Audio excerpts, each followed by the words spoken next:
hiciste una encendida defensa de la educación pública. ¿Es así? Sí, por supuesto. Yo estoy convencida de la importancia de la educación pública. Es más, creo que fueron las bases donde se sustentaron toda nuestra nación, en definitiva. O sea, cuando nace la Ley 1420, era sumamente necesario que todo ese afluente de gente que venía de lugares distintos, soñando con un futuro mejor y encontraban a la Argentina como un destino válido para realizarse, rápidamente se nacionalizara.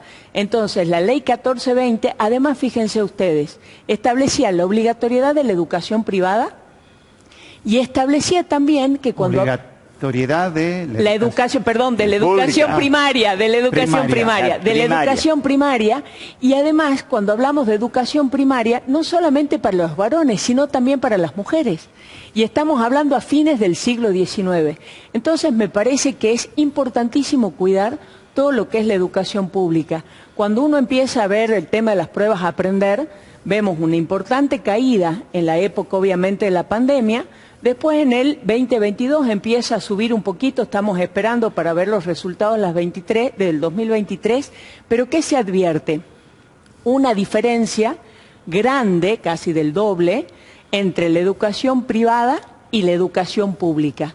Cuando se ve, por ejemplo, se mide en matemáticas, se mide en lengua, los conocimientos entre satisfactorios y los insatisfactorios, en los satisfactorios siempre el porcentaje de la educación privada es mayor al de la educación pública. Entonces hay que trabajar muchísimo ahí, porque me parece que tiene que o que se vincula con lo que es la igualdad de oportunidades. Una igualdad de oportunidades real es cuando la calidad educativa se da en el ámbito privado, pero también la tenemos en la educación pública, porque es la única manera de salir adelante. No nos engañemos, no hay salvatajes individuales o parciales. De acá, en este barco estamos todos y tenemos que salir todos juntos. Pero, ¿cuál es el diagnóstico? ¿Qué está pasando en la educación pública de gestión estatal?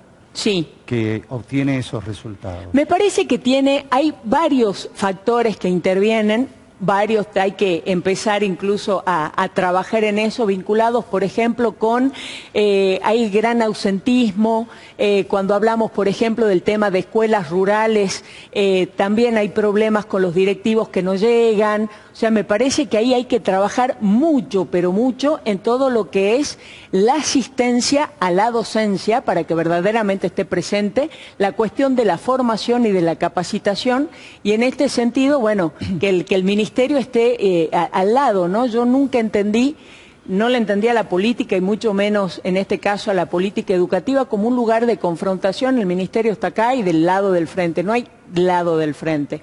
Creo que tenemos que trabajar todos juntos, y en este sentido, la presencia de los docentes frente a las aulas, la formación de los docentes tiene que ser, verdaderamente en este sentido el Ministerio tiene que dar una respuesta importante, sobre todo cuando hablamos, por ejemplo, de las cuestiones de la ruralidad y demás. También es importante la presencia de los directores, porque hay una cuestión. No nos podemos olvidar que estamos en un país donde hay un 50% de la gente bajo la línea de pobreza. Entonces, lamentablemente, todo este tipo de cuestiones impactan en la educación.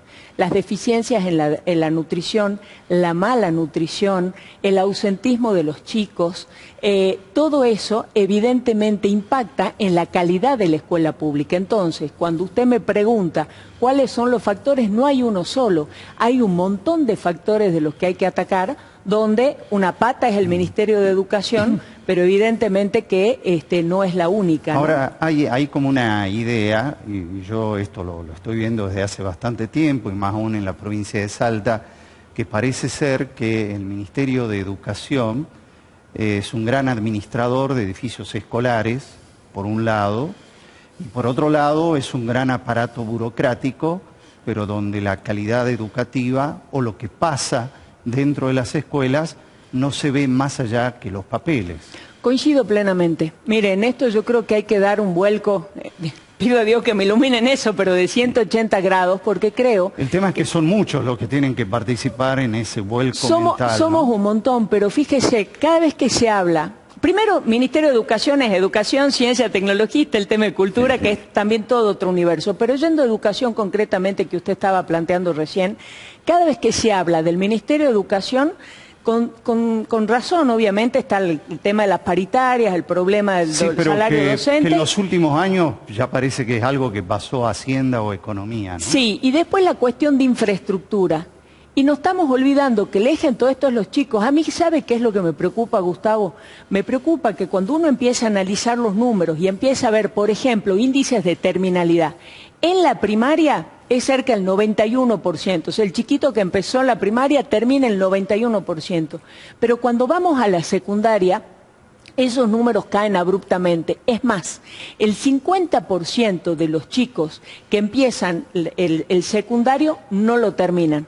Y si vamos a la educación técnica, el secundario está con orientación y el tema técnico, solamente el 35% termina. Y convengamos que en el siglo XXI, si uno no tiene el título secundario, prácticamente no existe. Entonces me parece que tenemos que tener una política muy seria de buscar a los chicos, de ver, de concientizar, de trabajar con las familias. En este tema de grieta que por ahí lo vemos en la política, lo cierto es que tenemos una sociedad lamentablemente fragmentada, donde hay una suerte de confrontación y a veces vemos que una mamá le pega a una docente, las discusiones que se dan en el seno de la escuela, porque la comunidad o los nexos de la comunidad educativa están, no sé si rotos, yo no me animaría a decir tanto, pero evidentemente tienen un golpe importante. A mí me interesa mucho apostar a eso, a que los padres sepan que tienen una responsabilidad tremenda de mandar a los chicos a la escuela. El tema de la educación secundaria me preocupa particularmente, porque cuando de golpe lo escuchamos, por ejemplo, al presidente de la Nación, cuando hace alusión a la lógica de mercado, a la producción de los bienes y servicios, a la cuestión de la competitividad y todo, uno se le encienden 20 millones de alarmas. ¿En qué sentido? En la necesidad de preparar a los chicos para ese mundo que no es el que están es el mundo que se está viviendo actualmente. Y la verdad es que muchísimos chicos no tienen las herramientas para enfrentar las demandas del siglo XXI. Hay que avanzar en tema de educación financiera, hay que avanzar en el tema del inglés, pero si no terminan la secundaria, no tienen directamente futuro. Entonces me parece muy importante trabajar en eso, pero además trabajar con la comunidad educativa, es decir, fundamentalmente también con los papás, y de la responsabilidad de ellos, ¿no? Hay un tema que tocaste varias veces y tiene que ver con esto de darle a los docentes asistencia. El mundo está cambiando de una manera brutal, es decir, desde la tecnología a esas prácticas cotidianas que hace esa tecnología. Ahora, ¿cómo hacemos para darle a los docentes eso? Porque hace muchos años, yo me acuerdo, eran con puntaje variable cursos que se hacían. Y en realidad eran cursos donde iban 4 o 5, hablaban, le daban un certificado de asistencia y todo eso tenía después puntaje para la carrera docente. Pero no necesariamente mejoraba la competencia. Sí, del tal docente. cual. Lo que ocurre que, bueno, me pasó a mí cuando hice mi carrera de perfeccionamiento docente para poder hacer la parte pedagógica. Yo soy abogada de base, me faltaba toda la cuestión pedagógica, y una de las cosas que por ahí más nos cuesta es llevar lo que se aprende al aula. O sea, yo daba las clases de determinada manera, hice el curso de formación pedagógica y la verdad que cuesta mucho a veces incorporar las cosas distintas. Me parece que en ese sentido hay que trabajar mucho. Y otra cosa, además del tema de la formación de los docentes, el tema de Salta. Fíjense que cuando uno empieza a ver cuándo estudiamos Salta, de Salta vemos muy poquitito, y yo creo que tendría que estar prácticamente en todos los años. Estudiar la historia de Salta, yo podía decir, cuando rendí constitucional, los presidentes, desde el inicio hasta el último, pero de repente me preguntan los gobernadores, conozco perfecto los gobernadores de la democracia y algún que otro gobernador, pero estudiamos muy poquito la historia de Salta, muy poco la producción de Salta, tenemos regiones diversas y me parece que ahí también tiene que haber no una fragmentación, pero sí una mirada diferente también de las regiones. Y el tema de la capacitación creo que hay que tenerlo en serio. Tenemos que dejar el tema del valor del cartoncito, que cuando uno empieza a mirar, a veces hay personas que han acumulado tantos cartoncitos que literalmente realmente no les daba el tiempo en horas para tener la cantidad de cartones que tienen o que acumulan. Entonces, me parece que en eso hay que apostar mucho a la formación, sobre todo teniendo en cuenta las particularidades de las distintas regiones, a la seriedad de quienes dan las formaciones, y el Estado tiene que controlar. Es decir, no es cuestión de que distintos institutos y demás den diferentes tipos de formación, sino me parece muy importante ver qué formación es la que necesitamos. Fíjense, antes de irme a la Cámara de Diputados, se dio una discusión tremenda a raíz de la capital provincial de la empanada. Y se peleaba el departamento de San Martín con el de Capital y con el de Chicoana. Yo pensaba desde afuera, la pucha, con toda la riqueza que tiene de repente Chicoana, distinto de San Martín, diferente de Capital, ¿cómo nos falta esa mirada estratégica de decir qué es lo que pretendemos de cada uno de los departamentos, qué profesionales, qué tecnicaturas se necesitan en cada uno de los departamentos y apostar una formación en función de eso?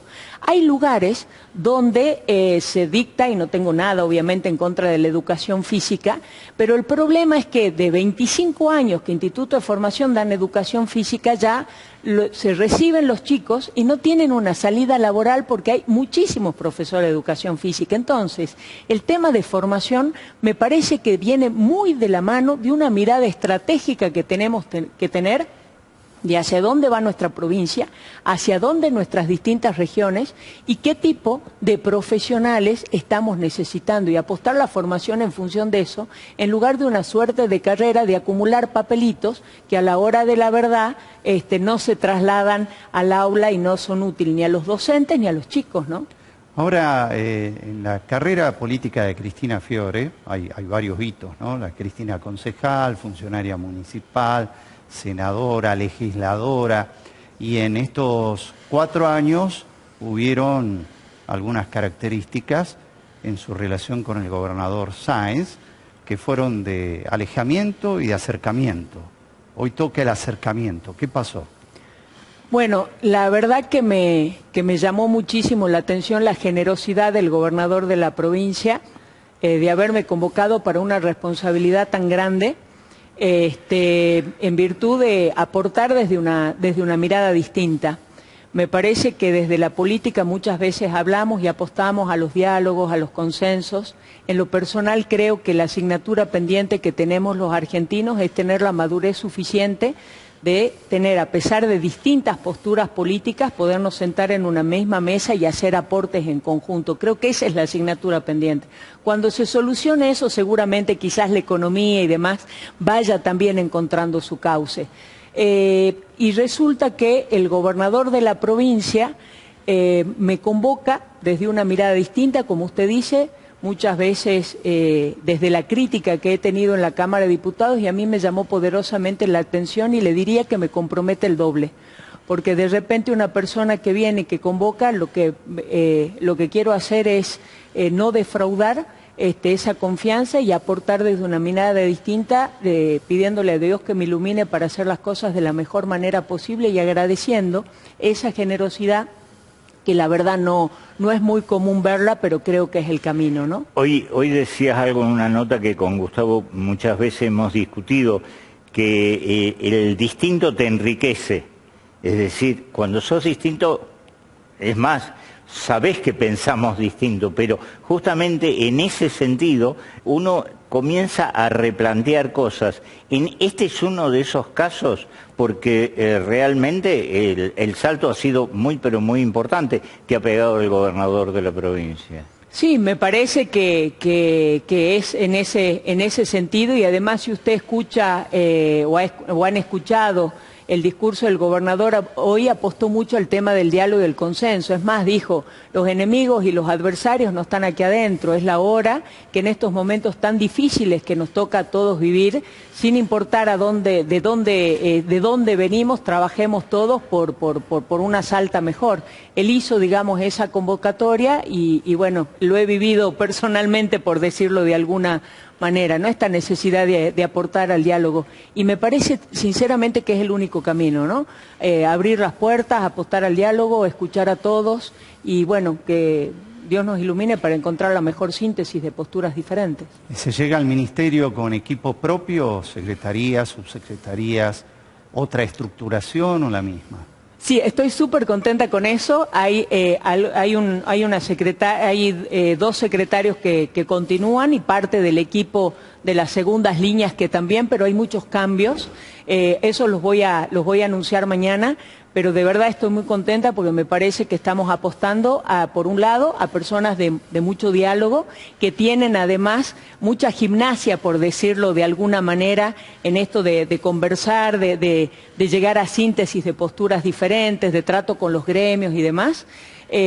Personas que vienen de otro lugar y que están muy, pero muy vinculados con la ciencia y la tecnología, con las escuelas del Papa, que habla de la necesidad de la inclusión como una asignatura pendiente, y de personas que sí, que tienen una vasta experiencia en el ámbito de la educación y teniendo como pata, digamos, estas personas con esa experiencia y con ese conocimiento de este ministerio, ¿no? ¿Esos secretarios o subsecretarios van a asumir en los próximos días? Están asumiendo mañana a las 10 de la mañana y ahí, bueno, ya los vamos a presentar. No puedo dar anuncios, pero los voy a presentar. Y es más, me va a encantar presentárselos y qué sé yo.